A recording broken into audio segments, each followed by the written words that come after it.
We're going to go game by game. We've given you our final record predictions, our favorite games. We spoke about ad nauseum when is Drake May going to start. We're going to do the same thing right now because this conversation will unravel to that. But let's start with week 1. All right. Sunday, September 8th, 1 p.m. in Cincinnati. Is that a win or a loss for the Patriots, Travis? By the way, just for context here, the Patriots are underdogs in every stinking game. Every stinking game. Now, with that being said, yes, it is a loss in the jungle to Joe Burrow and the Bengals. We know damn well Joe Burrow will be healthy this time of the year. Yeah. Look, here's what I need to see in this game, George, okay? Run the ball! Try to keep Joe Burrow on the sideline.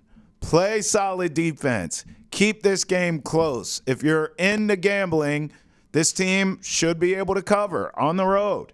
With that formula, let's see Gerard Mayo. How does he handle if it is close? How does he handle clock management and decision makings to keep the chains moving?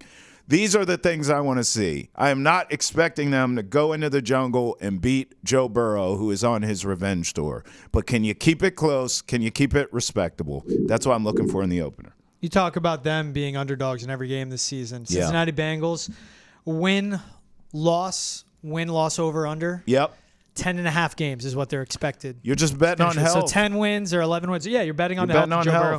This is going to be a big fat L to start the season. I mean, the Bengals are a much superior roster offensively. Yeah. And the defense, I mean, they've made some corrections. We know they have good defensive ends. Went out and signed Geno Stone from the Baltimore Ravens. That's right. Hopefully to fill that Jesse Bates-sized hole, but good secondary, great defensive coordinator, good defensive line. And then also, remember this, guys, this is a Trent Brown revenge game. He's now with the Cincinnati Bengals as their left tackle. Keep Joe Burrow up front. Keep him healthy. Yep. This is going to be an L for the Patriots, in my opinion. Start out 0-1. On the road, it's also, you look at this, 3 of their first 4 games of the season will be away from Gillette. But their first home game, that's coming week 2. Yep. An exciting 1 p.m. kickoff again. This one against the Seattle Seahawks. You see this as a win or loss, Trev? Hey, it's better to be 1 than 4 o'clock if they were playing in Seattle, so Fair. I'll take that. We damn sure know it wouldn't be prime time anyways. So this is a coin flip game. You know, you start going through the schedule and looking for dubs. They're hard to come by, but this is one of them. You know, obviously with a new coach there, we talked about Geno earlier in the show.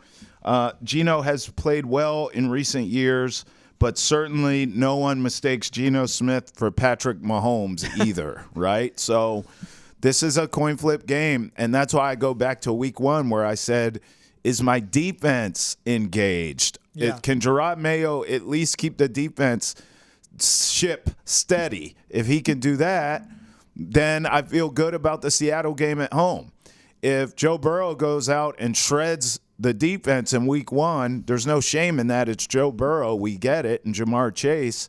But I'm not going to feel as confident going into week 2 against an offense you should be able to match up against in Seattle. So I'll go coin flip game here, and I will give the Patriots benefit of the doubt, and I will give them a win. Wow. I don't think there's a coin flip. I think this is a solid win by the Pats. Okay. Hey, nice start 1-1 out of the gate. But you mentioned for Geno Smith, I mean, with Shane Waldron now in Chicago and Ryan Grubb coming in as the Seahawks offensive coordinator, he's learning a whole new system. And for Ryan Grubb, it's his first time ever coaching at the NFL level. Now, he was the OC at Washington with Michael Penix and those 3 elite receivers where Penix was putting up video game numbers and looked like the best passer in college football, which he is.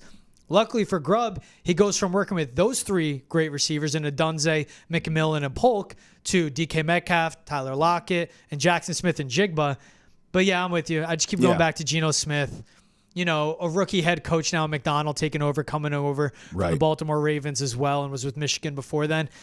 And also coming from the West Coast to the East Coast, 1 p.m. kickoff for New England. The defense will have the upper hand in this one, especially facing a Geno Smith. That's why I just give this one an easy win for the Patriots. It may not be easy come that Sunday, but it's easy for me to say they will win this game. Sure. I just don't believe in Geno Smith learning a new system. 2 years ago, he was great when he said, you know, what was it? Everyone wrote me off. I didn't write them back type, and everyone's like, that's bars. Love that. And then last season came back down to earth. I think this is a win for the Patriots. Now, week 3, your favorite team in the NFL. Gross. The Patriots go to the Jets. Also, keep in mind, their only primetime game That's of the it. entire season. That's it. Thursday night in New York, Aaron Rodgers actually playing the Patriots as a Jet for the first time. Yeah. I'm assuming, and I assume his Achilles doesn't explode 4 snaps into the season. Right. What do you have on this one in New York at MetLife Stadium on Thursday night? Jot this down in your notes so we don't have to do this when we get back to this. I got my notes up. I have them splitting with the Jets this season. So I will take them beating the Jets at home when they come back on the back end of October. But they will lose this game in prime time at home for the Jets. I think the Jets are going to need this game more than the Patriots. With all those primetime games the Jets have, I don't think, especially early on in their schedule, I don't think it's going to take all of us long to figure out, yourself included, that this team is not going to be what we think they are. I do not buy the Jets hype at all. I think they will fail. I think the Aaron Rodgers experience will fail. The coach will be fired at the end of the season, and they will move off of Aaron Rodgers and start the rebuild with the Jets yet again. With that being said, early in the season here, they're still in the thick of it. They're looking at that Patriots matchup on their schedule and saying, thank God, we need to get a primetime win here. So give me the Jets early. But back end, when they come to the Patriots, that is a loss. That's a win for the Patriots. I love the short-term prediction, long-term prediction, too. Just the doom of the Jets again. Yes. Remind me, before we do the next Foxboro rush, I have to look up the dead cap number for Aaron Rodgers to see if they'd actually move off with him.